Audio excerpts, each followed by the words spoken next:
नमस्कार फ्रेंड्स। मैं Ritu Raniwala know yourself meditation group में आप सभी का स्वागत करती हूँ और आज के गीता ज्ञान सत्र में जुड़ने के लिए आप सभी को धन्यवाद करती हूँ। हम यहाँ पर जो है अध्याय 3 कर्म योग का अध्ययन कर रहे हैं और हमें जो यहाँ पर इस गीता का पाठ कराने आती हैं बेंगलोर से मेनका जी, तो बहुत बहुत धन्यवाद है मेनका जी को। समय निकालती हैं और हमें एक बहुत कहेंगे डिवाइन नॉलेज हमें देती है जो श्री कृष्ण ने अर्जुन को दिया था। तो ऐसे ही मेनका जी हमें सुना रही हैं गीता के बारे में। और हम जो कर्म योग को पढ़ रहे हैं यहाँ पर, जैसे कि हमने लास्ट टाइम भी इसको समझा था कि बिना कर्म किए हम रह नहीं सकते, हर क्षण हम कोई ना कोई कर्म कर रहे हैं। तो हम यहाँ पर कुछ 2-3 श्लोक को यहाँ पर डिस्कस करते हैं और ये कर्म योग का अध्याय हम अगले 2 हफ्ते से कर रहे हैं और अब हम आज इसको कंटिन्यू करेंगे कि और गहराई से समझेंगे कि कैसे हम किन कारणों से हम कर्म करते हैं और कैसे हम इन कर्मों से मुक्त भी हो सकते हैं। सो फ्रेंड्स, मैं स्वागत करूंगी मेनका जी का। Welcome Maneka ji and thank you so much for joining us. Thank you. Monday का हमें बड़ा वेट रहता है। वेट तो थैंक यू। मुझे तो रहता ही है सभी का। मैं तो 6 दिन यहाँ पर हूँ, लेकिन I literally enjoyed that Gita. Yes, thank thank you. You.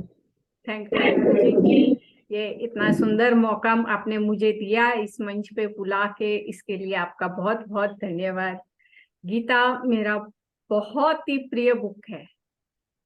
मुझे इसे पढ़ने और पढ़ाने दोनों में ही बहुत आनंद आता है। और जैसे कि आपने कहा कि एक डिवाइन ज्ञान है, वाकई में एक डिवाइन ज्ञान है। ये जीवन जीने हम सभी डिवाइन बीइंग ही है और हमारे सभी के लिए है कि हम किस तरह से जीवन जिए, किस तरह से ज्ञान हो हमें कि हम कर्म कैसे करें। हम प्रति क्षण कर्म तो करते ही रहते हैं, लेकिन इसका ज्ञान नहीं है अभी तक हमें कि हमें किस तरह से ये करना चाहिए। ये ज्ञान हमारे लिए बहुत आवश्यक है ताकि हम बंधनों से मुक्त हो पाएंगे, अन्यथा हम बंधनों में ही आगे से आगे रहेंगे। तो आज के श्लोक भी बहुत महत्वपूर्ण है, हमने लास्ट वीक किए थे, वो भी बहुत जैसे हमारे दैनिक जीवन में यूज आने वाले श्लोक हैं। ये कर्म योग पूरा अध्याय हमारे लिए बहुत महत्वपूर्ण है। से गीता में कहा भी गया है कि पहले आत्मज्ञान और फिर ब्रह्म ज्ञान। तो भगवान ने शुरू भी यहाँ पे आत्मज्ञान से ही किया था। अध्याय 2 में वो जब बोलना शुरू किया तो सबसे पहले आत्मज्ञान ही दिया कि आत्मज्ञान करो। फिर आत्मज्ञान होने पे किस तरह चलते चलते आगे हम ब्रह्म ज्ञान पे पहुंचते हैं। तो जो शिक्षा भगवान दे रहे हैं उसे हम अपने डे टू डे लाइफ में फॉलो करते हैं तो हम निश्चित रूप से अपने आत्मज्ञान और फिर ब्रह्म ज्ञान तक पहुंच ही जाते हैं। तो हम देखते हैं कि हमने लास्ट वीक कौन से श्लोक किया, एक उसका एक स्मॉल सा रिकैप कर लेते हैं। हमने देखे थे 3.8 से शुरू किया था लास्ट टाइम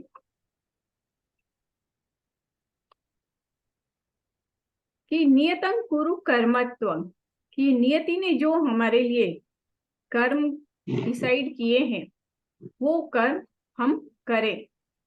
उसके अलावा दूसरे कर्म मतलब कर्म न करें, उससे तो बेटर है कि हम नियति ने जो डिसाइड किए हैं वो कर्म करें। और अगर हमारे को नहीं पता कि नियति ने इस समय क्या हमारे लिए, नियति कर्म यानी कि हमारा धर्म, पर्पज ऑफ लाइफ, और जब तक हमें ये नहीं पता कि हम क्या उद्देश्य से हमने जन्म लिया है तब तक हम सेवा कार्य करें। नियति ने जो भी डिसाइड किया है वो सेवा से रिलेटेड है। तो शरीर की जो यात्रा है, शरीर की यात्रा, आत्मा की यात्रा, वो कर्म किए बगैर पूरी नहीं होगी। तो कर्म करना आवश्यक है। अकर्मी न बने अपने जीवन में, ये हमारे लिए बहुत महत्वपूर्ण है। इसके बाद में नेक्स्ट हमने देखा 3.9 कि यज्ञार्थात् कर्मणु, कि यज्ञार्थात्, यज्ञ यानी लोक कल्याण के लिए जो कर्म करते हैं वही कर्म है। उसके अलावा जितने भी कर्म हम करते हैं अपने लिए या अहम भाव में, वो सभी कर्म बंधन में डालने के वाले हैं। लोक कल्याण के लिए भी जो कार्य करें वो यज्ञ की तरह करें। जैसे हम यज्ञ में आहुति देते हैं और फिर छोड़ देते हैं उसे, जो भी द्रव्य हम यज्ञ में अग्नि में जो डालते हैं फिर वो जल जाता है, भस्म हो जाता है, छोड़ देते हैं हम उन्हें। उसी तरह लोक कल्याण के लिए भी उसी तरह ही कार्य करें और उन्हें भूल जाए। कभी ये ना कहें कि ये मैंने किया, ऐसा ना कहें। और दूसरे जो कर्म बंधन है नियति के नियति ने जो हमारे लिए डिसाइड किए हैं उसके अलावा जो कर्म है वो सभी बंधन कारक है। इसके लिए अर्जुन से कह रहे हैं कि तुम मुक्त संग समाचर, सभी आसक्तियों से मुक्त होकर कर्म करो। किसी भी कर्म में अपने स्वयं का अहम भाव न रखें।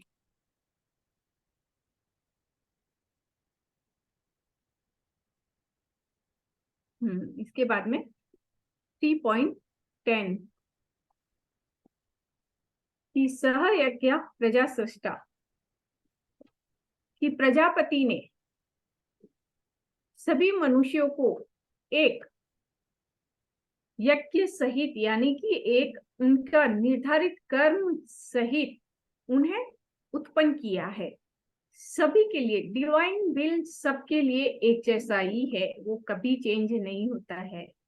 बाकी और विल चेंज हो जाते हैं। हमारे इंडिया का विल में भी कितने सारे संशोधन हुए हैं।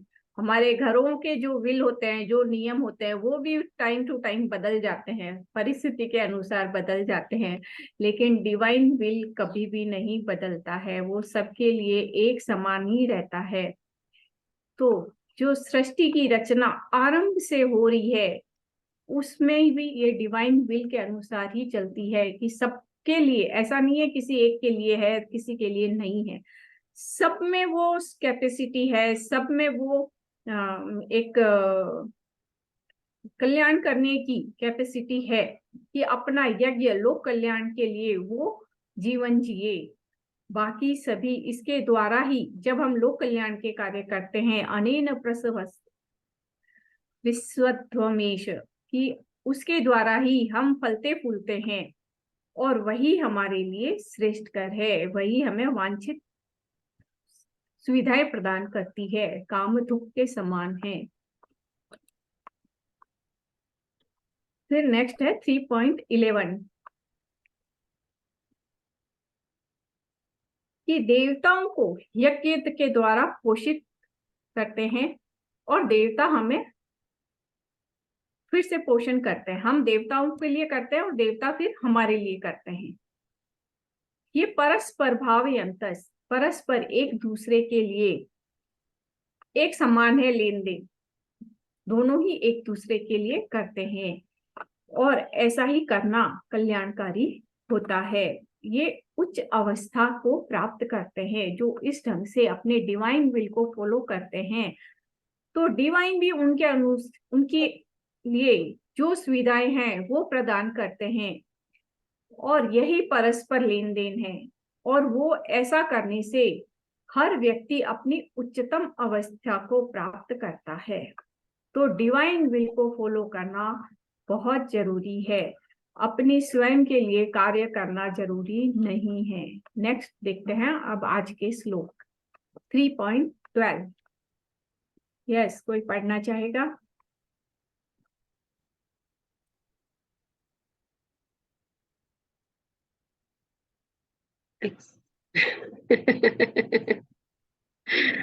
बिल्कुल एक्सेप्टेड है, आप बोलिए। Thank you.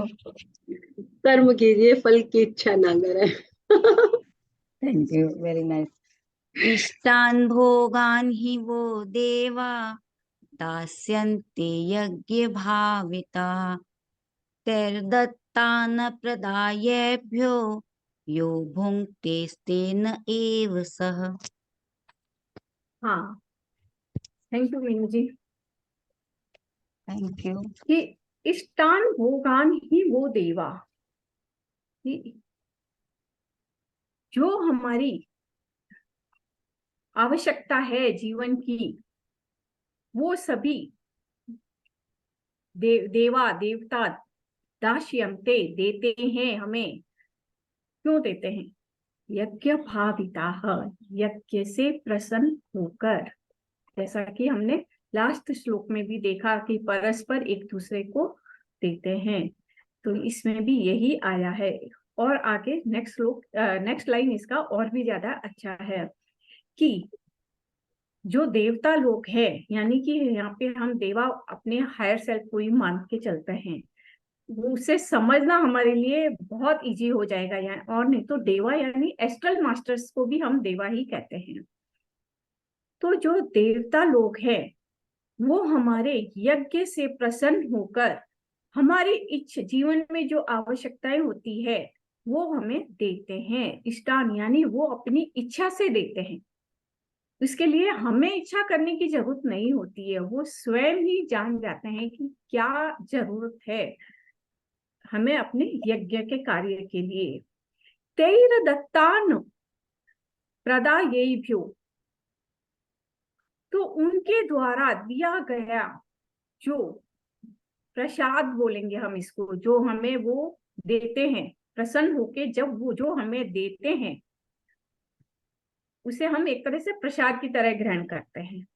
तो वो हम बिना किसी को बांटे केवल स्वयं ही भोग करते हैं, भूंगते स्वयं ही भोग करते हैं। भगवान ने उसे कहा है स्तेन एव सहर, वो निश्चित रूप से चोर है।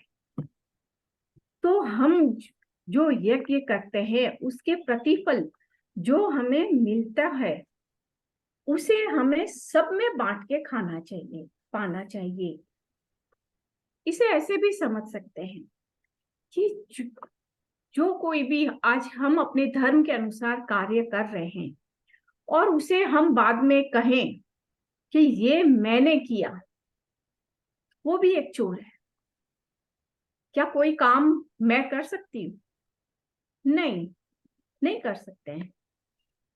तो ये जो काम आज मैं गीता पढ़ा रही हूँ, मैं अपने अहम वंश बोल, हाँ ठीक है जनरल में हम बोलते हैं ऐसा, लेकिन उसके पीछे हमारा भाव क्या होता है।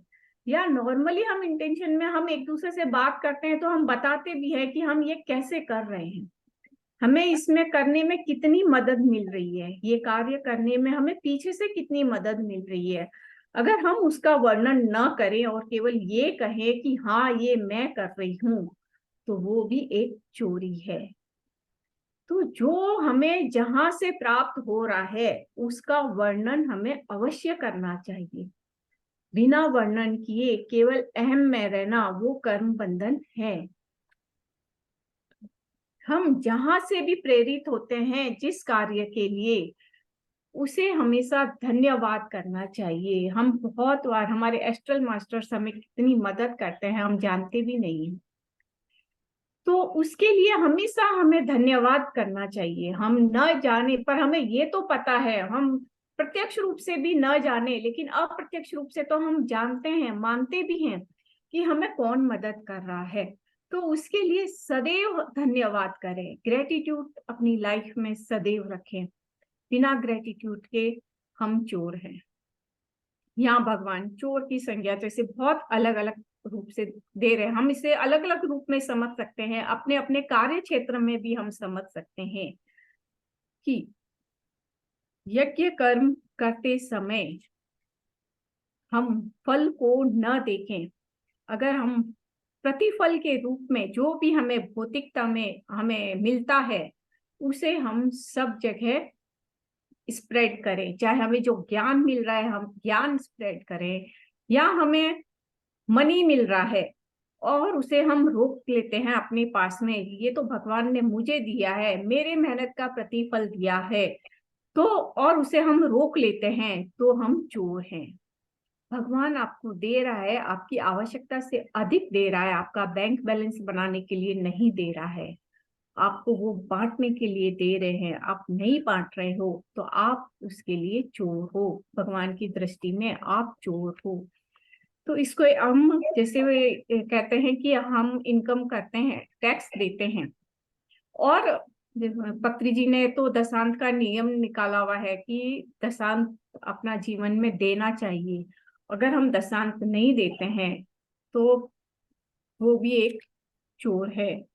तो अपनी अपने अंदर केवल चोर वैसे ही ना समझे कि जो किसी का सामान लेके भाग रहा है, किसी ने किसी का सामान उठाया, चोर केवल वो ही नहीं है। अपने अंदर स्वयं में झांके कि हम कहाँ कहाँ चोर हैं और उससे मुक्त हो जाएं, उसे बांट के शुरू कर दें, उसे, वही हमारे लिए उत्तम है।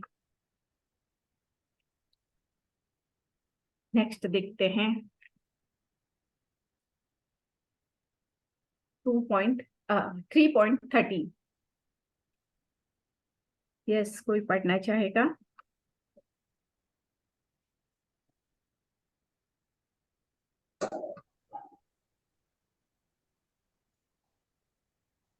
यस दीपा जी पढ़िए। मेरी आवाज आ रही है? हाँ आ रही है, एकदम अच्छे से आ रही है।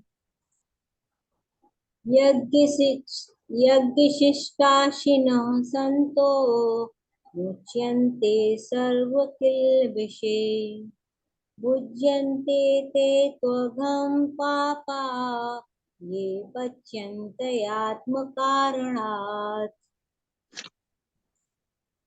हाँ, थैंक यू दीपा जी। यज्ञ शिष्टा सिनस संतो, कि यज्ञ जैसे पहले कहा कि बांट के खाना चाहिए, तो बांटने के बाद में पहले श्लोक को देखते हुए इसको समझेंगे तो और अच्छा समझ में आएगा। यज्ञ शिष्टा सिनस मतलब बांटने के बाद में जो हम बचता है उसे प्रसाद के तौर पे पाना चाहिए, अपने साथ अपने स्वयं को ग्रहण करना चाहिए। उसे संत कहा गया है। जिस अगर हम इस तरह से सब में स्प्रेड करते हुए बांटते हुए पाते हैं तो वो संत वाली दशा आती है। मुच्यन्ते सर्व किल विषयी, और ऐसा करने से हम सर्व किल विषयी सभी तरह के पापों से मुक्त हो जाते हैं। भुंजते ते त्वगम पापा, तो पापी जन जो भुंजते ते त्वगम पापा, कि जो लोग भोगते हैं केवल अपने लिए ही, स्प्रेड नहीं करते हैं, केवल खुद के पास में ही रखते हैं, मतलब पकाते हैं और खाते हैं, उसको वैसे भी बोल सकते हैं, या हमें जो मिल रहा है उसे हम, इस श्लोक में वैसे आया है कि जो स्वयं के लिए ही पकाते हैं, तो स्वयं के लिए ही पकाते हैं मतलब जो जिस क्षेत्र में कार्य कर रहा है, जैसा कि देखा अभी कि जो केवल अपने लिए ही पैसा कमा रहा है और टैक्स भी नहीं दे रहा है, चोरी कर रहा है, वो एक तरीके से अपने लिए कमा रहा है, मतलब पका रहा है अपने लिए ही, और उसको स्प्रेड नहीं कर रहा है, तो वो क्या है, वो पाप खाता है। पचन्त्यात्मकरण, कि वो पाप को खाता है। पहले श्लोक में भगवान ने चोर कह दिया और इस श्लोक में कह दिया वो पाप खाते हैं। तो हमें अपने जीवन में क्या अपनाना है वो हमारे सामने एकदम प्रत्यक्ष रूप से रख दिया है भगवान ने, कि आप ऐसा कर्म करोगे तो क्या होगा, और बांट के केवल स्वयं के लिए ही खाओगे। दोनों श्लोक में ऑलमोस्ट मीनिंग सेम ही है, दोनों में यही कहा है, आप बांटते हो तो अच्छा है, अगर नहीं बांटते हो तो आप चोर हो, आप पापी हो। तो अपने स्वयं के लिए ही केवल नहीं पकाना है, सब में स्प्रेड करते रहना है। हाँ रितु जी। मेनका जी, एक क्वेश्चन है मेरा। हाँ जी। आपने कहा आईटी, तो इसका मतलब तो यही हुआ कि आप अगर हम बचा रहे हैं तो फिर बचाने के बाद फिर हम बांट दें, क्या ये ऐसा है इसका मतलब? नहीं, देखो, जो टैक्स देते हैं हम, वो टैक्स कहाँ कहाँ यूज होता है। वो टैक्स धरती के लिए यूज होता है, पर्यावरण के लिए यूज होता है, और जैसे अन्य पृथ्वी के ही देख पंचभूतों को देखते हुए चलो आप, उसमें यूज होता है। हमारे खुद के रक्षा के लिए भी यूज होता है। जो हमारे देश की बाउंड्री पे जो सैनिक खड़े हैं उनके लिए भी यूज होता है। अगर आप वहां से हटा के इन सभी चीजों में आप काम कर रहे हो, देन ओके। तो हम इस प्रकृति में रह रहे हैं, इस प्रकृति के हर चीज के लिए हम ऋणी हैं। हम राजा को टैक्स देते हैं और राजा फिर उस टैक्स को जनता में बांटता है। अगर राजा उस टैक्स को अपने पास ही रखता है और अपने ही भोग के लिए रखता है, वापिस प्रजा की सुध बुध नहीं करता है, तो वो चोर है, वो पापी है।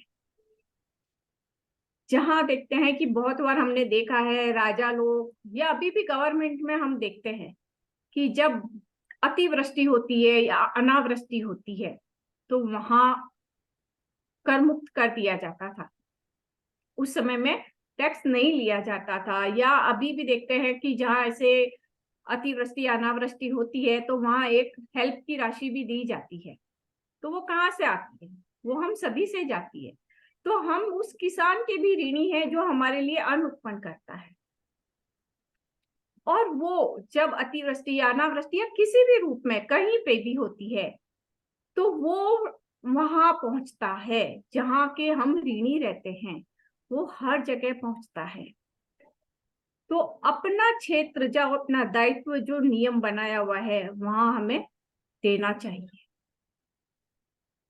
उसके अलावा भी हम रोजमर्रा में भी जहां हमको कहीं कोई जरूरतमंद लगता है, वहां हमें दान करना चाहिए, देते रहना चाहिए। इसको इस तरह से भी समझ सकते हैं, अगर हम शरीर के लेवल से उठ जाएं, भौतिकता के लेवल से उठ जाएं, आत्मा के लेवल पे अगर हम रहें, तो आत्मा के लेवल पे हमने ये यहाँ अपने घर की जो बाउंड्री बना के रखी हुई है ना, अपना लेवल, अपनी जमीन, ये मेरा, ये तेरा, आत्मा के लेवल पे ये कुछ नहीं होता है। जो है वो सबका है, वहां न तेरा है न मेरा है। जब जिसकी जो जरूरत होती है उसे वो मिलता है। जब तेरा मेरा नहीं रहेगा तो दुख सुख भी नहीं रहेंगे। ना तो दुख होगा ना सुख होगा। सुख कब होता है? जब हमको कोई चीज पाने की लालसा होती है और वो मिल जाता है तो हमको सुख होता है। जब हमको लगता है जो है हाँ है, जब हमको भूख लगी है, हमको खाना मिलेगा। किसी भूखे आदमी को देखो जो 4 दिन से भूखा है और उसको थोड़ा खाना दो, उसकी सुख देखो उसके चेहरे पे। और जब हमको लगता है कि नहीं, हमको जब भूख लगेगी हमको मिल जाएगा, तो हम चिंतित ही नहीं रहते हैं। ना तो उसमें हमको सुख होता है ना हमको दुख होता है। हम रूटीन में अपना भोजन टाइम पे करते हैं तो क्या हमें कोई सुख होता है या दुख होता है? नहीं होता है। लेकिन कोई आदमी इतना भूखा है, उसको जाके देखो भोजन, तो कितना सुख दुख है। तो आत्मा के लेवल पे तो कुछ है ही नहीं, सब जो है सो सबका है। वहां तेरा मेरा नहीं है, कोई भी चीज अपने पास में रोकता नहीं है। तो वैसे ही हमें इस भौतिकता पे कोई वस्तु हमारे पास में ऐसी है जिसे हम यूज नहीं कर रहे हैं, तो हमें दे देना चाहिए। हम यूज नहीं कर रहे हैं, हमारे पास में है, मतलब ये किसी और के लिए है, हमारे पास में आई है, और उसे दे दे। तो इस तरह से वो पाप कर्म में नहीं आएगा। हम किसी अपने नीड की भी नहीं है, फिर भी हम उसे अपने पास में रोक के रखे तो हम पाप के भागी। तो अपने घर से अनावश्यक वस्तुओं का निराकरण कर दे, उन्हें अकारण अपने घर में न रखें। कोई सामान को देखें जिसे हमने 6 मंथ से यूज नहीं किया है, 1 मंथ या 1 ईयर में यूज ही नहीं किया है, उन सामान को घर से निकाल दें, तो हमारे घर में उससे पॉजिटिविटी बहुत बढ़ेगी। जो श्रेष्ठ पुरुष होते हैं, जो ज्ञानी पुरुष होते हैं, वो सदैव जो भी कर्म करते हैं यज्ञ की भावना से ही करते हैं। और यज्ञ के भावना से जब कर्म करते हैं तो उन्हें प्रतिफल जो मिलता है उसमें सिर्फ वो अपने हिस्से का ही ग्रहण करते हैं, बाकी का वो कभी देखे होंगे जिन्होंने, कितने लोगों ने इतना है कि उन्होंने कितनी धर्मशालाएं बनाई, कितने वो किए, वो कैसे बनाए, क्यों बनाया उन्होंने? उनको लगा मेरे पास में वो सफिशिएंट अब है तो वो मुझे समाज के लिए करना चाहिए। हम किसी भी रूप में कर सकते हैं, चाहे हम सूक्ष्म रूप से भी करें या बड़े रूप से करें। और अगर ना करेंगे तो इस समय हमारे जीवन में जो दुख है वो हमारे पूर्व कर्मों की वजह से है। जो हमने पहले कुछ संचित किया उस वजह से हमारे सामने अभी जो दुख है। तो भविष्य में हमें न हो, इसके लिए हमें पहले से ही सावधान रहते हुए कार्य करना चाहिए, बिना फल के कार्य करना चाहिए। तो समाज में दुखों को समाप्त करने का एकमात्र साधन है कि जागरूकता। हम स्वयं जागरूक रहे, यज्ञ की भावना से कार्य करें और जो फल आता है उसे संपूर्ण रूप से बांटें। जब हम मौखिक रूप से भी बांटते हैं ना तो लोग उससे प्रेरित होकर भी यज्ञ करने लग जाते हैं, तो वो भी एक बहुत बड़ी सेवा है। तो अपने आप को, इसे पतंजलि योग सूत्र में जैसे परिग्रह एक नियम आया है वो भी यहाँ पे लागू होता है कि दूसरों के सामान को अपने पास में स्थित कर लेना, पाने की इच्छा रखना, वो भी परिग्रह है। नेक्स्ट श्लोक 3.14, नहीं ये तो मानिए 3.15 करते हैं।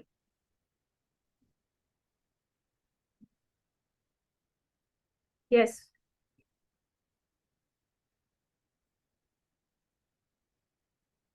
3.15 पढ़ेंगे रितु जी? हाँ मैं पढ़ती हूँ।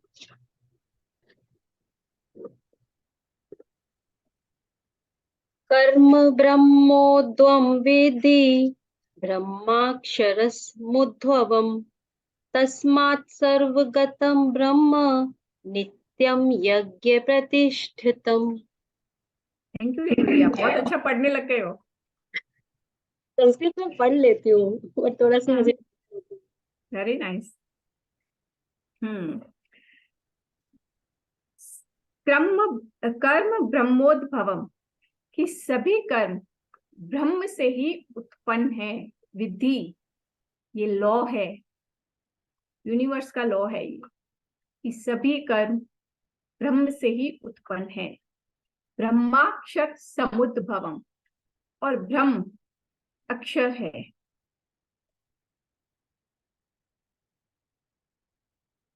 ब्रह्म अक्षर है जिसका क्षर नहीं हो सकता, ऐसा, जिसे हम किसी भी शब्दों में नहीं परिभाषित कर सकते हैं। ये अक्षर ब्रह्म हमारे लिए जैसे हमारे भाव होते हैं उसी रूप में हमारे पास में उपस्थित हो जाते हैं। ये हम सभी ने अनुभव भी किया होगा। ये ऐसे हम कहानियां किससे भी सुनते हैं कि देखो अचानक से ऐसे हो गया, अचानक से ये आदमी बच गया, या मैं ऐसे करने गई थी और ऐसा हो गया, अचानक ऐसा हो गया। तो जैसा हमारा भाव होता है वैसा हमें वो अक्षर ब्रह्म उपलब्ध हो भी जाते हैं। सतोगुणी को सतोगुणी रूप में मिल जाते हैं, रजोगुणी को रजोगुणी रूप में, और तमोगुणी को तमोगुणी रूप में मिल जाते हैं।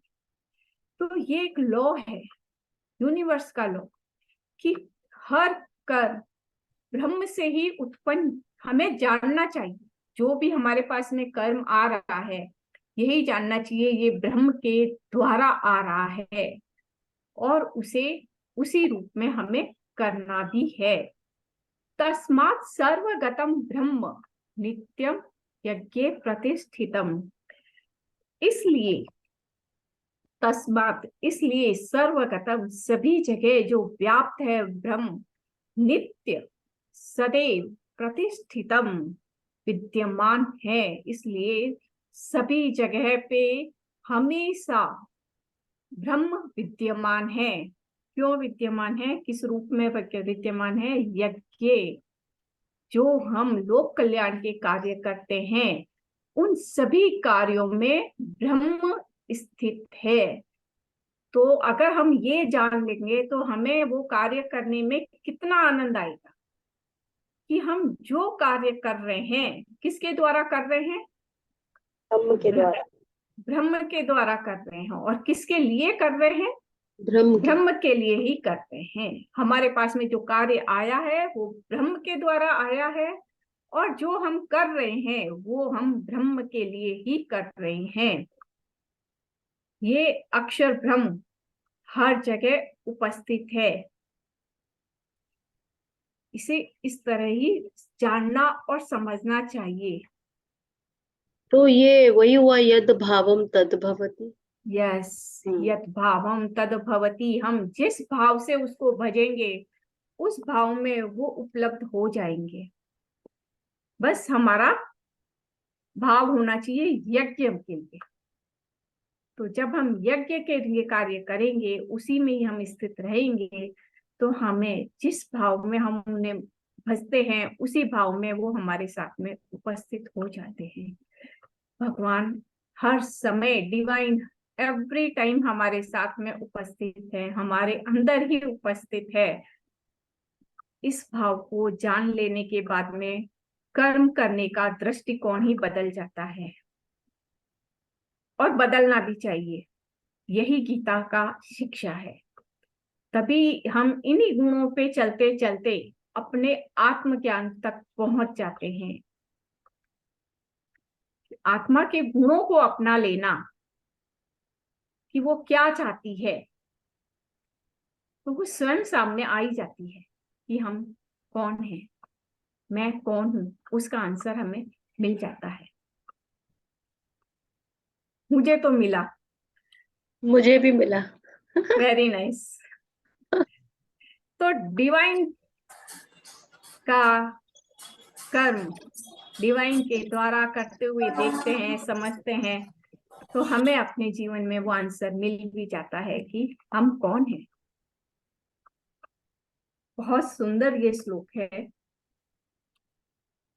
नेक्स्ट, ये हमारे सर का भी फेवरेट श्लोक है, 3.16। Live as per divine rhythm. Yes, live as per divine rhythm. ये है भी ऐसा, इससे पहले वाले भी ऐसे ही थे, ये भी और भी ज्यादा कह रहा है। चलिए, मईनू जी पढ़ रहे हैं। जी, यस। इसका हमें जवाब मिल भी रहा है और मिलता ही रहेगा आगे।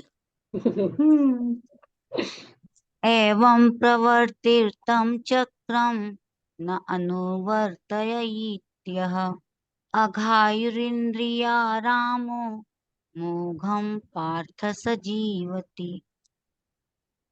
हाँ मीनू जी, जीवन एवं इस प्रकार प्रवृत्ति का चक्र। तो चक्र किसे कहते हैं? जैसे लाइन बाय लाइन जैसे आते हैं, प्रवृत्ति हमेशा अपने एक चक्र में ही रहती है। जैसे मैंने कहा ना, डिवाइन विल वो कभी भी नहीं बदलता है, किसी के लिए भी नहीं बदलता है। कभी भी ये ना कहें कि उसको ज्यादा मिला, मेरे को कम मिला। ना किसी को ज्यादा मिलता है, ना किसी को कम मिलता है। अगर डिवाइन विल को हम समझ जाते हैं तो हमारे जीवन से रोना तो मिट जाएगा।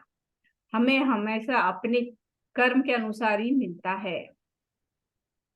तो एवं प्रवृत्ति तय चक्रन, तो सृष्टि में काल चक्र की जो रचना हुई है वो डिवाइन के द्वारा हर चेतना को अपने स्तर पे, सभी स्तरों पे मनुष्य को ऊपर उठाने के लिए बनी है, कि वो अपनी लेवल को समझे। जो भी प्रवृत्ति में है, अनुशासन में है, उस चक्र को हम समझें और उस चक्र को समझते हुए अपने आप का डेवलपमेंट करें। जो हमें निर्देशित कर्म है वो कर्म हम करें और दूसरी जगह अपना समय व्यर्थ न करें। अगर हम वो कार्य न करते हैं, आलसी बनते हैं, तमोगुणी में चले जाते हैं, तो वो हमारे लिए सही नहीं है। प्रवृत्ति चक्र का नियम हम करते हैं, उसकी पालना करते हैं, वो हमारे लिए सही है। और अगर हम उसे न अनुवर्तयति हयः, उसका पालन न करते हैं, नहीं करते हैं, और अघायुरिंद्रिय रामो, कि मूर्ख की तरह इंद्रियों में रमण करते हैं। अघायु यानी कि पापी वो समझ लें, या अपनी आयु को जो व्यर्थ कर रहा है। इंद्रियों में रमण करने वाला तो वैसे ही व्यर्थ ही कर रहा है, तो मोघम व्यर्थ कर रहा है। सजीवती अपने जीवन को। तो प्रवृत्ति चक्र अपना जो सृष्टि का नियम है, सृष्टि के नियम किसी के लिए भी नहीं बदलते हैं, हमारे लिए भी जैसे एक चक्र की व्यवस्था है। हम बाल्यावस्था में रहते हैं, फिर यौवनावस्था में, फिर प्रौढ़ावस्था में, वृद्धावस्था में, ऐसी अवस्था है, कभी किसी के लिए आगे पीछे नहीं आती है, वो सभी के लिए एक समान आती है। जैसे वो 4 तरह के है अपने व्यवस्था, कि पहले ब्रह्मचर्य आता है, फिर गृहस्थ आता है, फिर वानप्रस्थ आता है, फिर सन्यास आता है। तो वो व्यवस्था है और उस व्यवस्था के अनुसार हमें अपना कर्म करते जाना है। बाल्यावस्था है तो उस समय में हमें अपना जो ज्ञान लेने का कार्य होता है वो हम करते हैं, फिर आगे आगे से आगे हम उस प्रवृत्ति में चलते रहते हैं। और अगर इस प्रवृत्ति में न चले, अपने कर्म बंधन को न समझें, कर्म बंधन नहीं, अपने कर्म को न समझें, अपने उद्देश्य को न समझें, तो वो गलत है। कर्मों का पालन न करें तो वो गलत है। इससे पहले के भी जैसे श्लोक में ये आया है,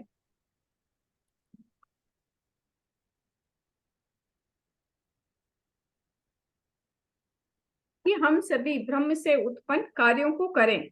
अगर हम वैसा न करें तो हम ये जो सृष्टि है उसमें अपना योगदान न करें तो हम पापी हैं।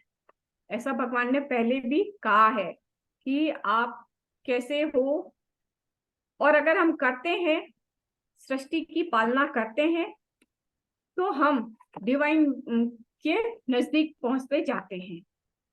हमें उतनी सुविधा भी बिना मांगे मिलती है। तो हमें कर्म किस तरह से करना चाहिए, प्रवृत्ति चक्र में रहते हुए, इस संसार में रहते हुए, सृष्टि के चक्र को समझते हुए, वो फॉलो हमें करना चाहिए।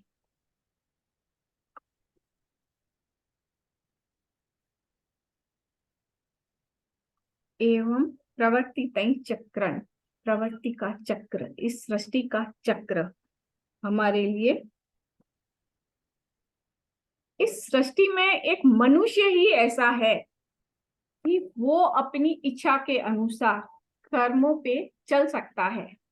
उसे ही इतनी बुद्धि दी है भगवान ने, माइंड दिया है कि वो ही अपने चक्र को समझ सके, जानकारी हासिल कर सके। अगर हमारे में ये बुद्धि है, हम जान सकते हैं, समझ सकते हैं, अपने अनुसार चल सकते हैं, तो हमें अपना ज्ञान किस तरफ बढ़ाना चाहिए, ये भी हमें ज्ञान होना चाहिए। और ये ज्ञान भगवत गीता के माध्यम से हमें बहुत अच्छे से मिल रहा है, बहुत बारीकी से भी मिल रहा है। नियतं कुरु कर्मत्वम, नियति ने जो हमारे लिए डिसाइड किया है वो कर्म हम करें। किसी को कुछ पूछना है आज के श्लोक के बारे में, बोलना है?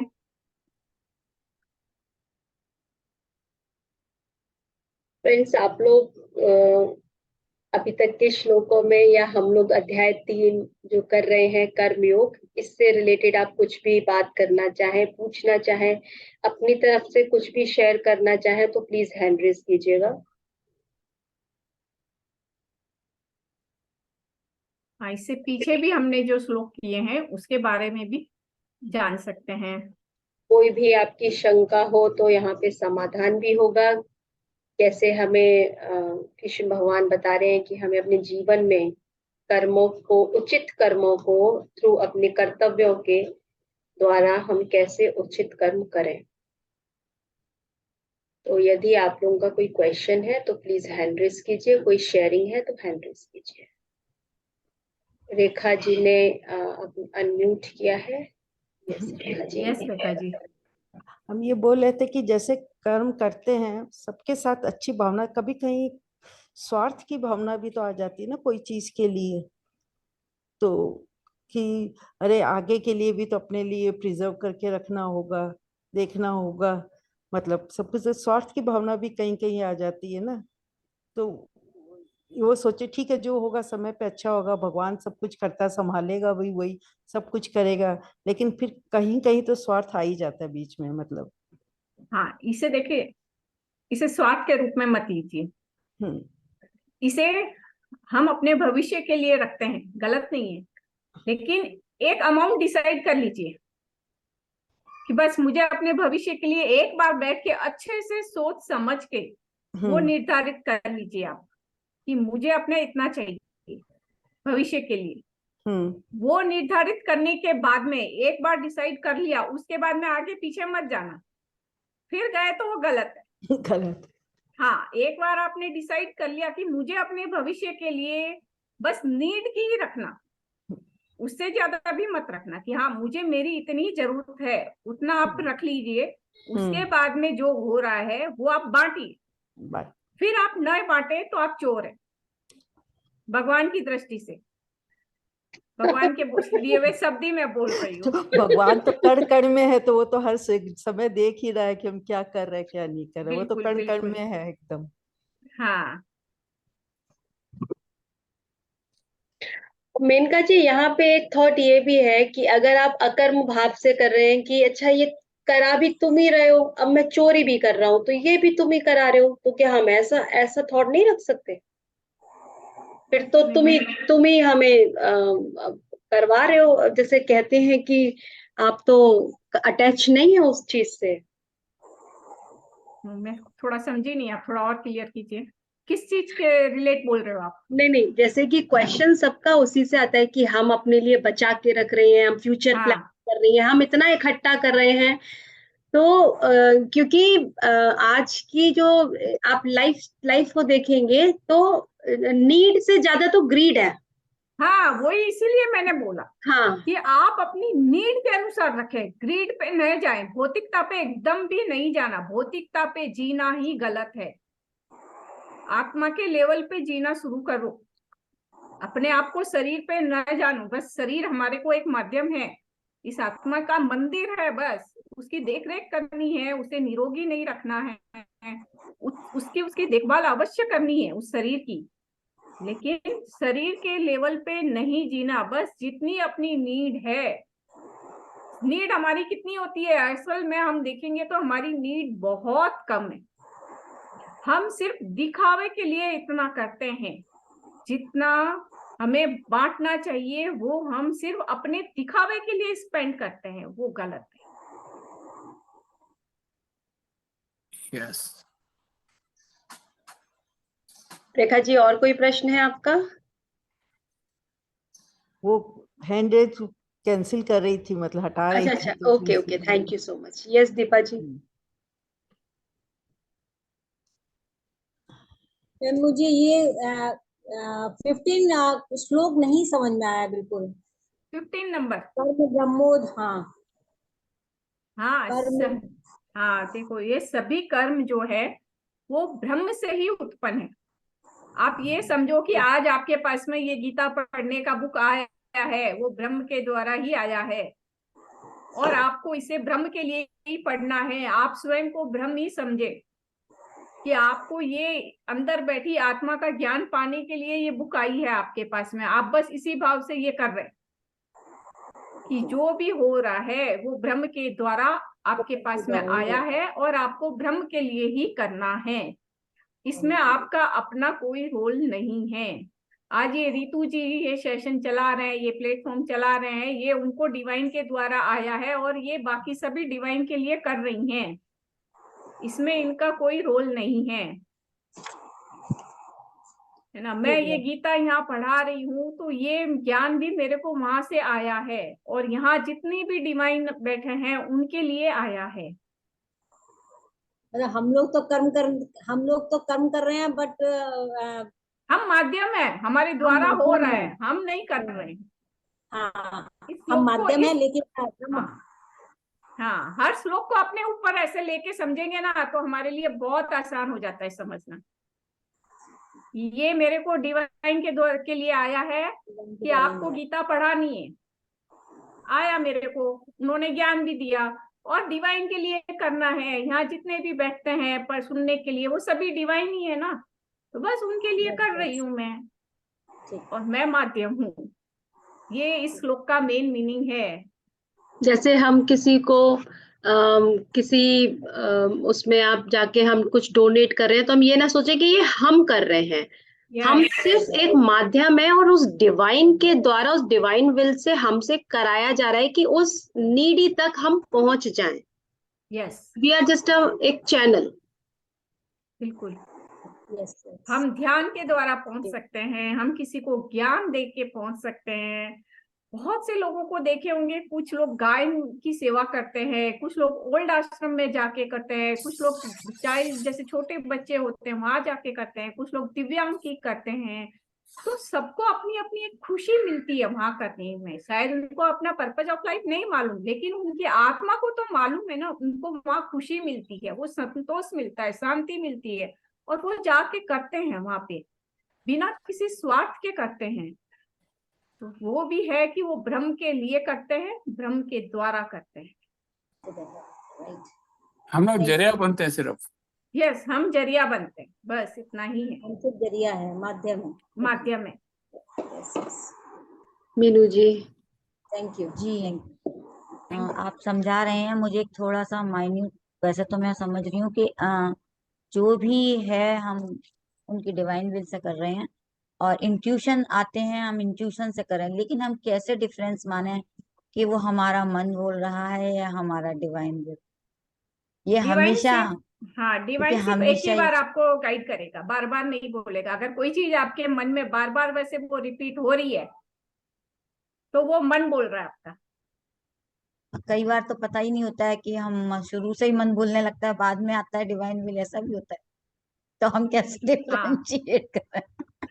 तो कोई चीज अगर आपको ऐसे कमी रहती है ना, नहीं कंफ्यूजन हो रहा है, तो आप शांत क्योंकि होके बैठ ऐसा जाइए, बोलते हैं ना, हाँ ठीक है, एकदम कई बार बोलते शांत हैं हो ना जो जाए। फर्स्ट मैसेज आता है वो डिवाइन का होता है, लेकिन हर बार ऐसा नहीं होता है। मैं तो देखती हूँ मन ही बोलने लगता है ज्यादा। तो नहीं नहीं, डिवाइन की आवाज बहुत क्लियर होती है और एकदम अंदर से आती है वो। और मन आपको की आवाज, उस आवाज को सुनकर लगेगा yes this is the answer, हाँ बिल्कुल, यही है एक्चुअली। आप इमीडिएट कनेक्ट हो जाएंगे कि यही है। यस एकदम, फिर ये आपके यही है। कॉन्फ्लिक्ट नहीं आएंगे वहां पर, हाँ, कोई डाउट नहीं आएगा। जो नहीं डिवाइन आएगा। आएगा आएगा ना, उसमें एकदम भी डाउट। मैं एक एग्जांपल देती हूँ इसका एकदम लाइव कि मई में हमारी पूरी फैमिली का प्रोग्राम बना था ऋषिकेश में इकट्ठा होने का। मेरे पेरेंट्स वहीं रहते हैं, तो हम लोग का सबका सब भाई बहनों का हुआ था, सबने टिकट बना लिया अपने। मुझे भी बोला जा रहा था कि आप अपने टिकट बना लीजिए, वहां इकट्ठा होना है। मैं बोली हाँ ठीक है। जैसे ही उन्होंने बोला, मेरे अंदर से आया कि सर आने वाले हैं, और मैंने अपने टिकट नहीं बनाई, जबकि मुझे पता नहीं था। फिर मेरे घर में भी कहा गया, मैं हमेशा टिकट टाइम पे बना लेती हूँ, अपना जाना है डिसाइड हो गया तो टिकट, सबका प्रोग्राम, सबके टिकट बन गए, मुझे ही नहीं बनाई मैंने। अब मुझे बार बार कहा जा रहा था कि तुम टिकट बना लो। नहीं, हाँ मैं बना लूंगी। किसी को ये नहीं कहा कि मुझे आया कि सर आने वाले हैं, और मैंने अपने टिकट नहीं बनाए। और वाकई में मेरे को जो इंट्यूशन आया उसके 1 महीने बाद में सर ने कहा कि मैं बैंगलोर आ रहा हूँ।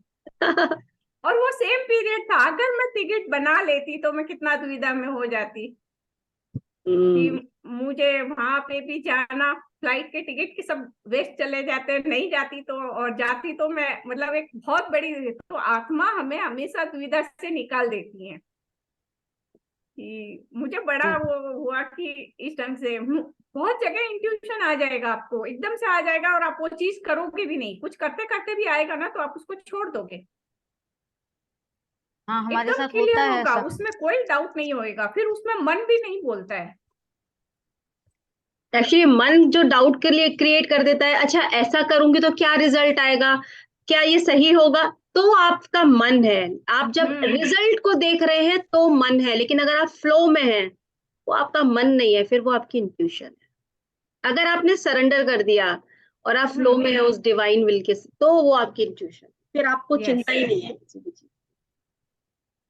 कभी कभी बढ़िया। ऐसे होता है, मैं कुछ एक जगह गई और मुझे खाने के लिए एक केक दिया गया, अब वो भी मतलब थे अपने वेजिटेरियन सभी कुछ, तो मुझे लगा हाँ ठीक है केक भी ये वेजिटेरियन होगा। मैंने वो उठा भी लिया और उठाया और एकदम से अंदर से हुआ कि इसमें एग है, और मैंने छोड़ दिया उसको। फिर मैंने बाद में पूछा, बाद में ऐसे ही हुआ, तब पूछा ये कहाँ से लेके आया, तो बोले वो उस बेकरी से लेके आया। ठीक है, मैंने उसको नहीं खाया।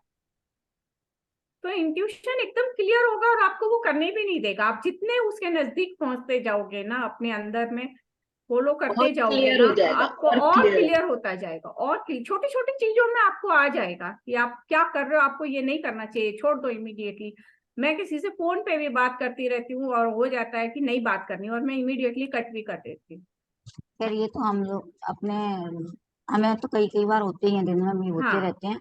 लेकिन ये प्रश्न इसलिए ही मैंने रखा था कि कई बार हम असमंजस में हाँ, आते ही तो हैं। वो होती है कि वो एकदम क्लियर होता है, और जितना हम फॉलो करते जाएंगे उतने और क्लियर होते जाएंगे। बट मैंने मिनका जी अपने एक दो एक्सपीरियंस में मैंने ये चीज भी नोटिस की कि मान लीजिए कि जैसे आप कॉन्फ्लिक्ट में आ गए, कि आपका इंट्यूशन है या आपका ये इंटेलेक्ट है, माइंड है आपका, आप एक कॉन्फ्लिक्ट में है, लेकिन मैंने देखा है कि whenever you ask for the guidance, वो आपको किसी ना किसी तरीके से उसी पॉइंट पे लाके खड़ा कर देंगे। और वो तरीके कुछ भी अलग हो, मतलब मैं इसलिए कह रही हूँ क्योंकि अभी आपने कहा कि वो एक ही बार करते हैं या एक ही बार आप कनेक्ट हो सकते हैं, लेकिन अगर मेरे साथ जब था कि बहुत इंटेंसिटी, एक हाई इंटेंसिटी थी कंफ्यूजन की, तो अगेन एंड अगेन इतने रिपीट मैसेजेस थे डिवाइन के कि फाइनली मुझे लगा कि मैंने बेकार ही इतना टाइम वेस्ट कर दिया था। हाँ, वो कभी कभी ऐसे होता है ना कि डिवाइन नहीं चाहता है कि आप उस परेशानी में रहे, आपको एक तरीके से समझाते हैं, आप नहीं समझे उसको तो दूसरी तरीके से पकड़ाते हैं, फिर तीसरी तरीके से पकड़ाते हैं। यस। तो वो होता है ऐसा, जैसे बहुत बार होता है पर्पज ऑफ लाइफ, जैसे मैं अपना बताऊं तो मुझे बताया गया, नहीं समझ पाई एक बार में, मेरे को नहीं पकड़ में आया, एक बार बताया, 2 बार बताया, 3 बार बताया, शायद मैं चौथी या 5वीं बार में जाते समझी कि अरे यही मेरा लाइफ पर्पज ऑफ लाइफ है, मुझे ऐसा ही करना है। तो तब जाके तो डिवाइन को तो हमें बताना ही रहता है, हम उसको नहीं पकड़ पाते हैं, कभी कभी 1 बार 2 बार में नहीं पकड़ पाते हैं, तो वो हो जाता है, कभी कभी मिस्टेक हमसे भी होती है। लेकिन जब हम चलते रहते हैं सही राह में और डिवाइन बोलता है कि नहीं आपको ये करना है, आपके लाइफ में ये है, तो वो आ जाती है हमारे लिए, बिल्कुल किसी न ठीक। किसी माध्यम से हम उस तक पहुंच जाते हैं, एक निर्णय तक पहुंच जाते हैं। Thank you divine Maneka ji. Will को फॉलो करना है भाई, सीखना है, बिल्कुल, क्योंकि डिवाइन विल को करना है, धर्मा को करना है। बिल्कुल। उससे सर पहले हमेशा समझना इस, है फिर करना है। हाँ, हाँ इस श्लोक में सर हमेशा यही कहते थे कि डिवाइन विल को, धर्मा को अपने फॉलो करो और सरेंडर कर दो। एकदम, डिवाइन विल को फॉलो करो, अपने धर्मा को फॉलो करो। अपने धर्मा को जब हम फॉलो करते हैं ना तो मोस्टली डिवाइन विल के अनुसार ही करते हैं, हमारा जो धर्मा होता है, तो हम अपने आप ही, और उससे क्या होता है डिवाइन विल को फॉलो करते करते, अपने धर्मा को फॉलो करते करते हमारा अंतःकरण इतना शुद्ध हो जाता है कि हम कभी कोई गलत कार्य करते ही नहीं है। धर्म पे चलने का इतना अच्छा कारण है कि यज्ञ कर्म करने से अंतःकरण इतना शुद्ध होता जाता है, स्वतः ही होता जाता है। आपको कुछ करने की भी जरूरत नहीं होती है। वो करते करते आपके लाइफ में आप कैसे चेंज हो गए आपको खुद को भी नहीं पता चलेगा। तो यज्ञ कर्म सबके जीवन में होनी चाहिए। ये बात बिल्कुल यथार्थ ठीक कही है आपने, कर्मणा। क्योंकि हमें पता ही नहीं होता कि हमारा पाथ कहाँ हम पहुंचेंगे और कितनी सारी चीजें हम हमसे जुड़ेंगी, या हमारे अंदर की जो आपने कहा अंतः शुद्धि, ये पूरा पाथ वही है। बिल्कुल। क्योंकि जब मुझे जो इंट्यूशन आ रहा था कि मुझे यहाँ पे क्लास शुरू करनी है, तो मैं वेट कर रही थी। मैं बहुत पहले तो लॉजिकल, फिर माइंड के उसी डाउट में कि लोग क्या सोचेंगे, कैसे करूंगी, मैं कर पाऊंगी या नहीं कर पाऊंगी। बट लेकिन जैसे कहते हैं ना कि आपके पीछे लग गया और फिर आपको खुद से समझ में आने लगा, नहीं, you have to start that, masters कह रहे हैं कि you have to start that, क्योंकि ये डिवाइन का प्लान है। मुझे पता नहीं क्यों ये एकदम से अंदर से एक थॉट आ गया था कि you are not doing anything, but it is a medium that you are doing like a medium. और मैं उससे पहले कुछ भी नहीं जानती थी। बाद में मैंने देखा कि मैं सिर्फ यहाँ बैठी थी और उसके बाद अंतः शुद्धि तो मेरी हुई है एक्चुअली। हाँ। तो जो मैं बता रही हूँ उसको मैं उतार रही हूँ। यस, तो वो पूरा डिवाइन प्लान समझ में आया। हाँ, हमें करने की जरूरत नहीं होती है, बस अपने पर्पस को फॉलो करते जाओ, अपने यज्ञार्थ कर्म करो, तो हमारे अंतःकरण की बहुत अच्छे से शुद्धि होती जाएगी, अपने आप होती जाएगी। हमारे आगे के रास्ते इस तरह से खुलेंगे, कोई तरह की बाधा नहीं आती है। हमारे साथ के लोग हमसे इतने जुड़ते जाते हैं, अपने आप स्वतः ही सब बदलता जाता है। हमें किसी को भी बदलने की भी जरूरत नहीं होती है।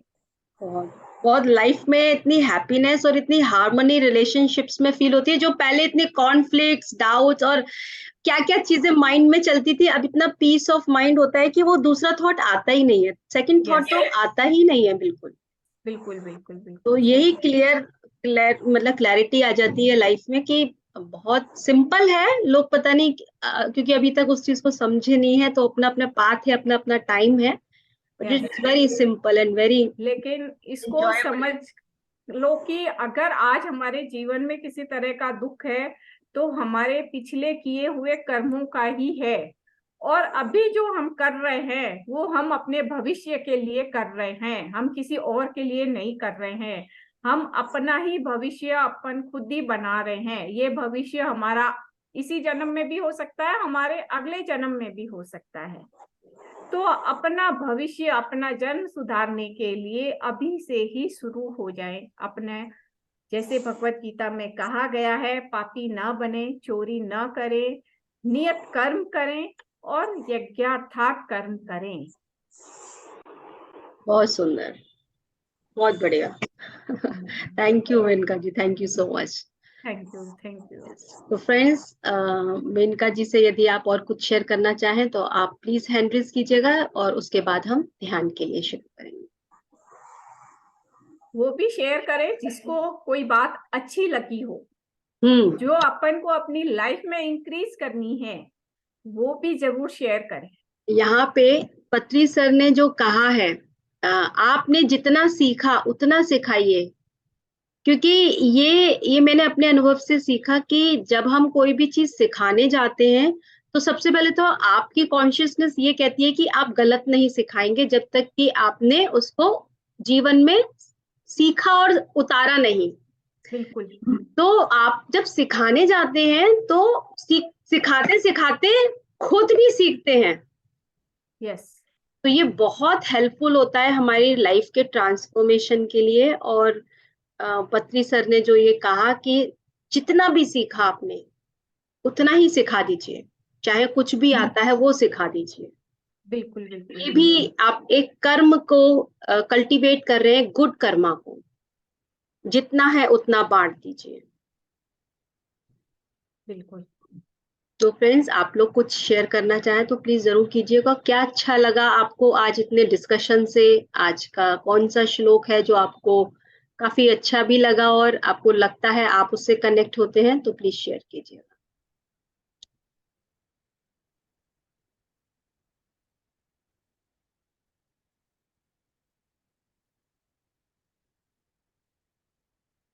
आई थिंक मेनका जी अभी सब लगता है नींद में चले गए हैं। Okay, no problem, Yes. ठीक है, तो हम ध्यान में चले गए सब। ध्यान में नहीं है, सब ध्यान में जल्दी चले। यस जी कन्हैया जी, आप कुछ कहना हाँ, मैं एक्चुअली ना मेरा जो परसों के दिन में गया था, नासिक जाना था मुझे, हाँ पत्री मैडम आने वाले थे वहाँ, हाँ 4:30 का प्रोग्राम था।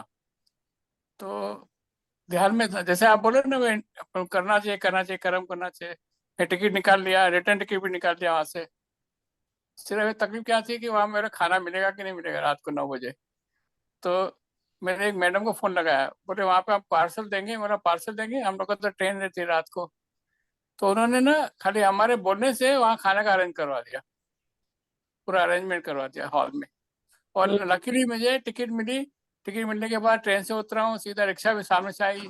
इंट्यूशन मेरा इतना फास्ट हुआ कि हॉल में पहुंच भी गया टाइम से। सब हैरान हो गया, सब मैडम लोग मिले, मतलब क्लास मेरा सक्सेस हो गया। सेम डे वेरी रिटर्न था नाइस। मुझे। बहुत ये बढ़िया। ऐसा इंट्यूशन है, पावर है, गॉड देता है, रास्ता निकालता है। हाँ हम्म। और आपने सुना जबरदस्त। उसको और फॉलो किया। सुन हाँ किया सुन मैंने। के समझ के फॉलो करना है। यस, हाँ, कदम बढ़ाना है अपना, यस हमें रुकना रुकना नहीं। बहुत है। अच्छा। चलिए thank you Kanhaiya ji. Thank you, thank thank you. So चलिए, तो मेनका जी मैं म्यूजिक स्टार्ट करूं। यस, ध्यान करते हैं फ्रेंड्स। सभी लोग एक आरामदायक स्थिति में बैठ जाएं, जो कंफर्टेबल है वैसी स्थिति में बैठें। आप मुझे वॉल्यूम बताइएगा।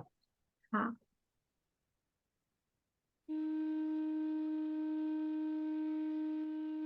अपनी पाँव को क्रॉस कर लें।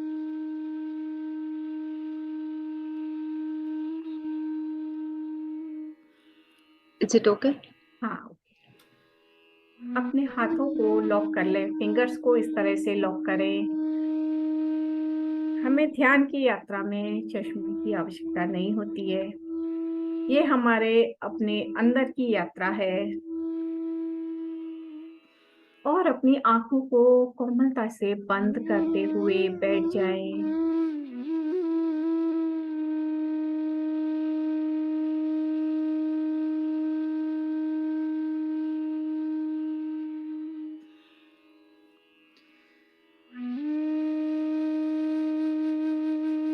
बहुत ही आराम से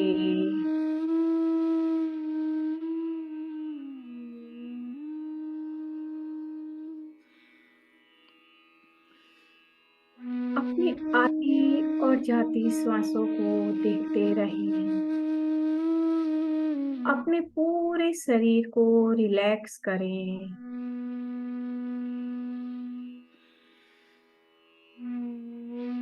एकदम रिलैक्स रिलैक्स।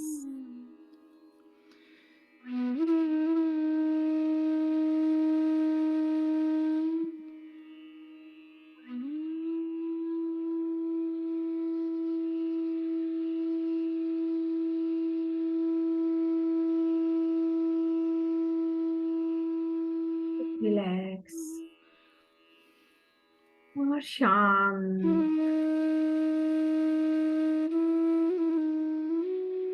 और शांत होते जाएंगे।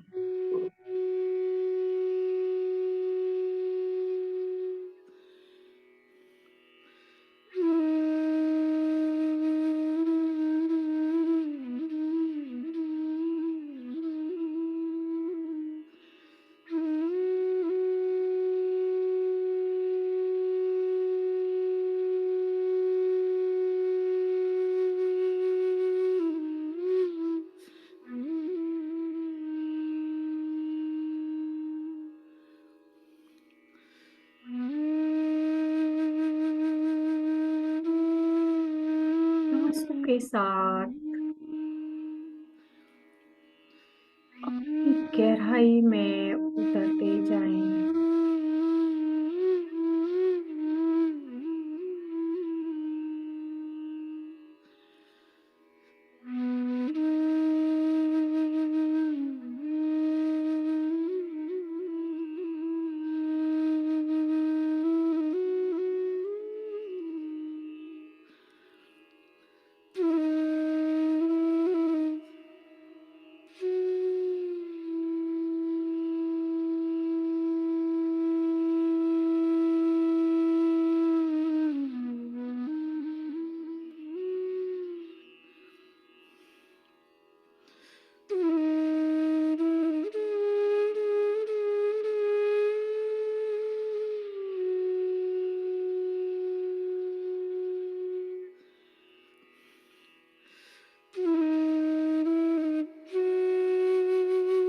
जानू।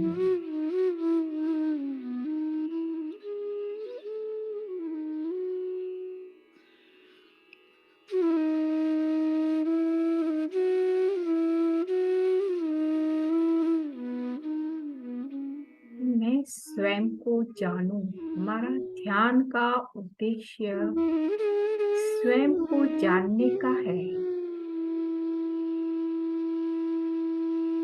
मैं कौन हूँ? मैं कहाँ से आई हूँ?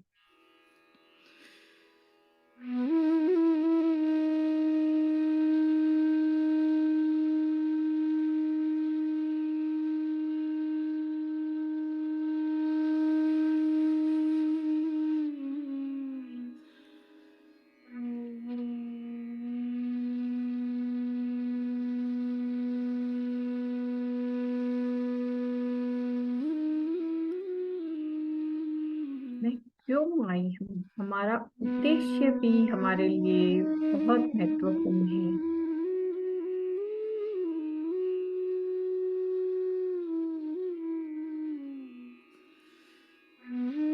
इस प्रकृति में रहते हुए हमारे अनेक ऋण हैं इस प्रकृति के।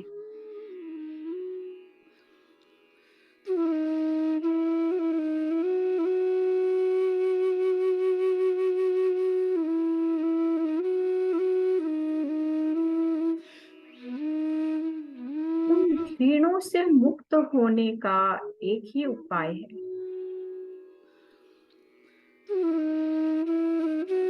कि हम लोग कल्याण के लिए जिए।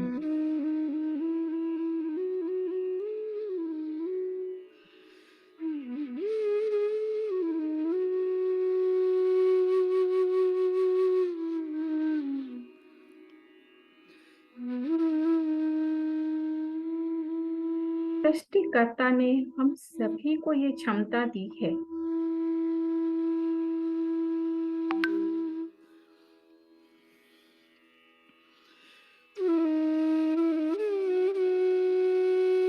हम कल्याण कर सके, कल्याण हेतु कार्य कर सके, सेवा कर सके।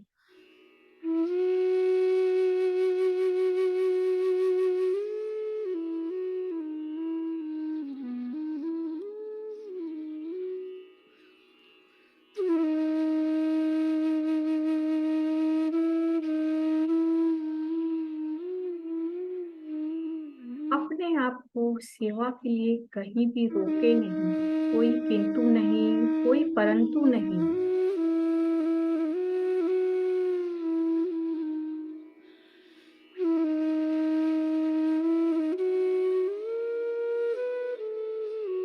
जो आपके सामने आया है वो डिवाइन ही है।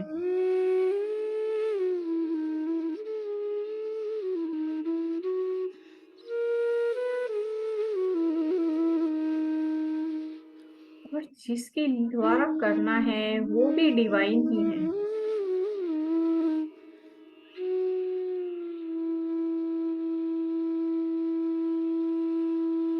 माध्यम बने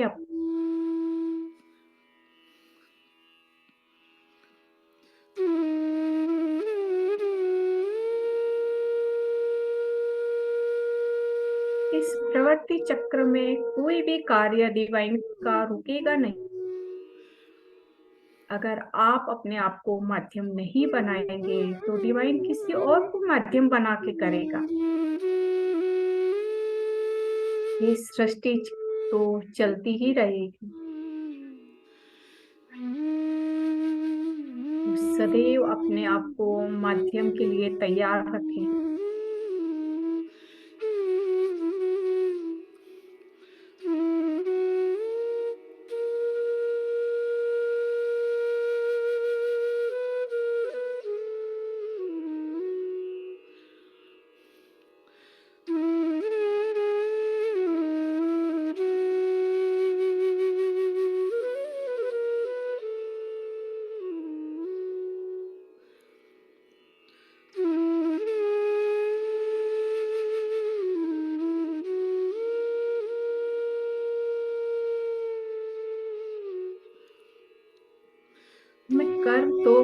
सफल करने ही होते हैं।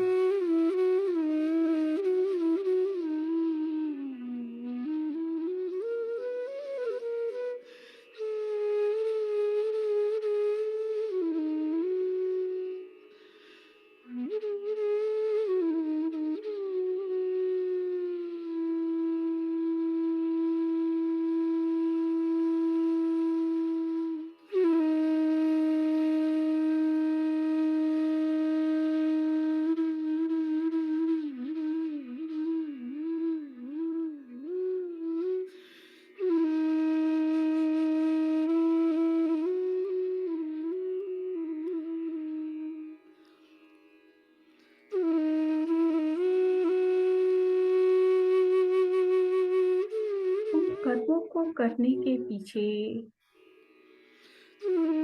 अपना भाव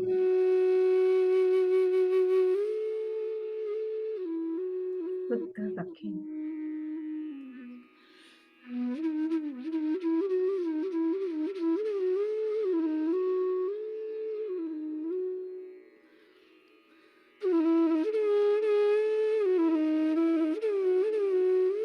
अपना हर कार्य यज्ञ की तरह करें।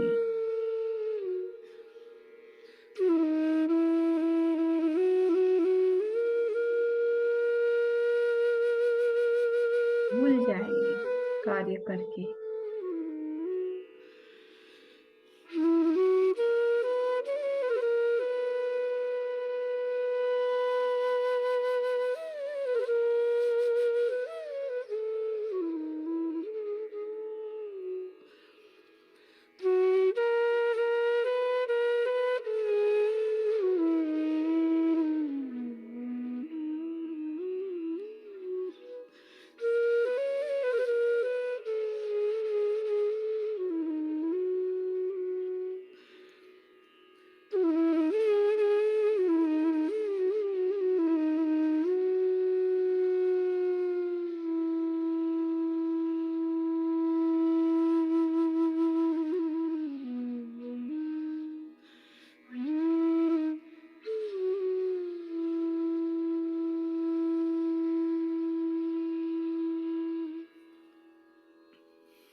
Last 2 minutes.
धीरे धीरे ध्यान से वापस आना शुरू करेंगे।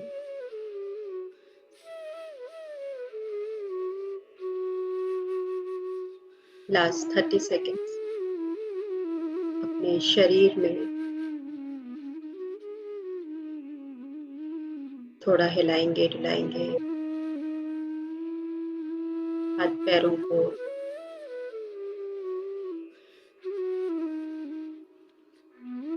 करेंगे। 10 9 8 7 6 5 4 3 2 1 0। अपने दोनों हाथों को अपनी दोनों आंखों पर रखेंगे।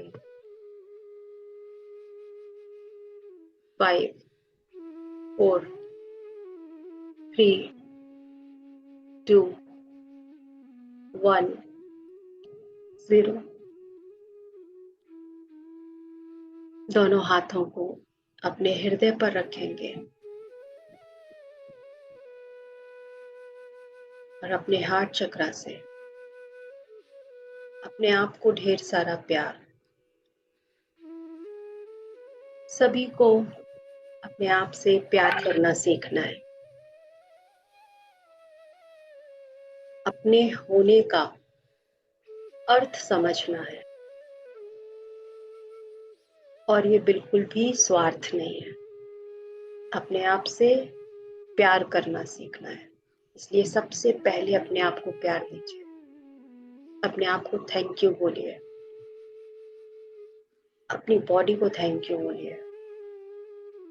अपने शरीर में जो भी ऑर्गन्स हैं उनको थैंक यू बोलिए, जो बिना रुके हमारे लिए हर क्षण हमें जीवन देने के लिए काम करते रहते हैं।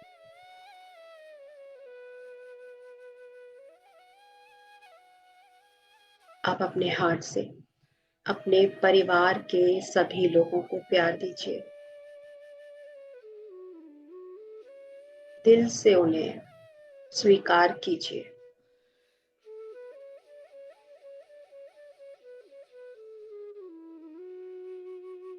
किसी से कोई भी मनमुटाव हो, नाराजगी हो, सब पीछे छोड़ के हर स्थिति परिस्थिति को स्वीकार कीजिए और प्यार दीजिए उन सब। प्यार में बहुत शक्ति है। जब आप अपने हृदय से सबको प्यार देंगे तो उसका कई गुना होकर वही प्यार आपको लौटेगा। इसलिए अपने हार्ट को बंद नहीं करना, किसी के लिए भी नहीं, सबको प्यार दीजिए, ढेर सारा प्यार। और आपके परिवार में ऐसे बहुत से लोग हैं जो आपको दिखाई नहीं देते, छोटे छोटे चींटियां, कीड़े मकोड़े, ये सभी हमारे ही परिवार का हिस्सा है। सबको प्यार दीजिए, करुणा। अपना हार्ट चक्रा बैलेंस करना है, खोलना है उसको।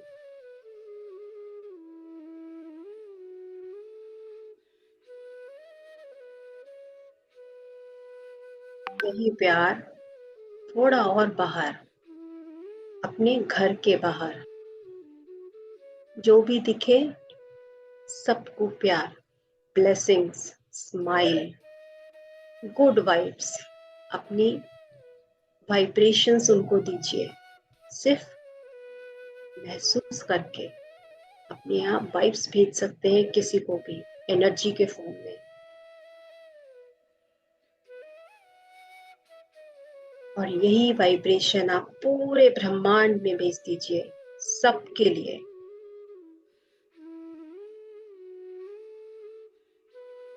सबको थैंक यू कहिए, अपने आप को, अपने परिवारजनों को, अपने माता पिता, गुरु, ब्रह्मश्री पितामह पत्नी जी, सबको थैंक यू बोलेंगे। और एक प्यारी सी स्माइल के साथ आप आंखें खोल लीजिए फ्रेंड्स।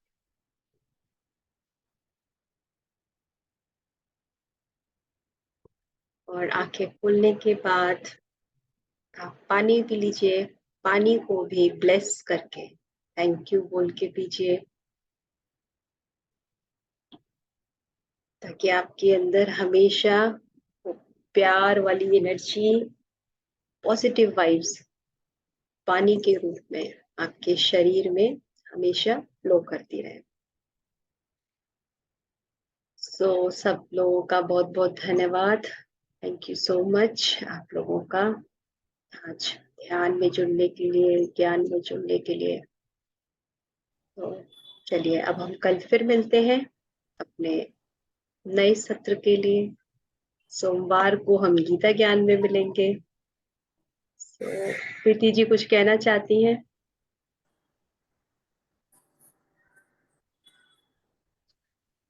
बिल्कुल। आत्मवंदन मैडम। आत्मवंदन जी। मुझे एकदम से मेरी नींद खुल गई और मैंने आपका ये ज्वाइन किया। और जैसे ही मैं उसमें बैठी ध्यान में, तो मुझे गोल्डन कलर का झूला दिखा, बड़ा प्यारा सा। ब्यूटीफुल। और मैं उसको देखती चली गई। फिर एक नाव सी भी दिख रही थी, बहुत कुछ दिख रहा था मेरे को। फिर मेरी फैमिली में बाहर कोई बुला रहा हो तो मेरा ध्यान उधर भी चला गया। फिर मैंने हट के उसको फिर से ध्यान लगाया, तो बहुत सुंदर सुंदर दिख रहा था मुझे। बहुत बढ़िया। तो वो कहते हैं ना, हाथी घोड़ा पाल की, जय कन्हैया लाल की। तो बिल्कुल। आज कृष्ण कृष्ण भगवान का झूला दिख गया। और तो मैं और आपसे मुझे और भी कुछ कहना है कि आज मैं मेडिटेशन में बैठी थी सुबह, तो मैंने यही मतलब ठुमक चलत रामचंद्र, वाह ये आज मैं गा रही थी सुबह मन में, तो मुझे इतना रोमांच हो गया कि जब ये बांसुरी में आपका बजाना, तो मुझे एकदम से वो झूला दिख गया। वाह वाह वाह, बहुत बढ़िया, बिल्कुल बहुत अच्छा अनुभव है आपका। बहुत सुंदर। तो हालांकि हमें अनुभवों पे नहीं रुकना, हमें अनुभवों से भी आगे जाना है। लेकिन हाँ, हमें खुशी मिलती है जब हम थोड़ा सा, हमें कुछ ऐसी चीजें दिखती हैं, महसूस करते हैं, तो उनको स्वागत कीजिएगा। लेकिन हमें अभी और आगे जाना है, तो ध्यान करते रहिएगा। जो भी एक्सपीरियंसेस आ रहे हैं उनको वेलकम कीजिए और एंजॉय कीजिए। Yes, thank you so much friends. Thank you. जी thank you so much. Kanhaiya ji आप कुछ कहना चाहते हैं क्या? आपने अनम्यूट किया है। नहीं, धन्यवाद धन्यवाद धन्यवाद। थैंक यू सो बातें तो मच। बहुत है, दिल में तो बहुत बातें रहती है, जी एक साथ नहीं। ठीक है, कल हम फिर मिलते हैं 3:15 बजे तो हम मीटिंग स्टार्ट करते हैं, 3:30 बजे से सेशन स्टार्ट होता है। सो सभी लोग जुड़िएगा। तब तक के लिए मस्त रहिए, स्वस्थ रहिए, खुश रहिए और तंदुरुस्त रहिए। नाचिए, कूदिए, मगर सेहत का जरूर ध्यान रखिए। यस, और एक स्माइल जरूर रखिए अपने चेहरे पर, बिग वाली, बड़ी वाली। Okay, bye bye, have a nice day, take care, love you all, bye.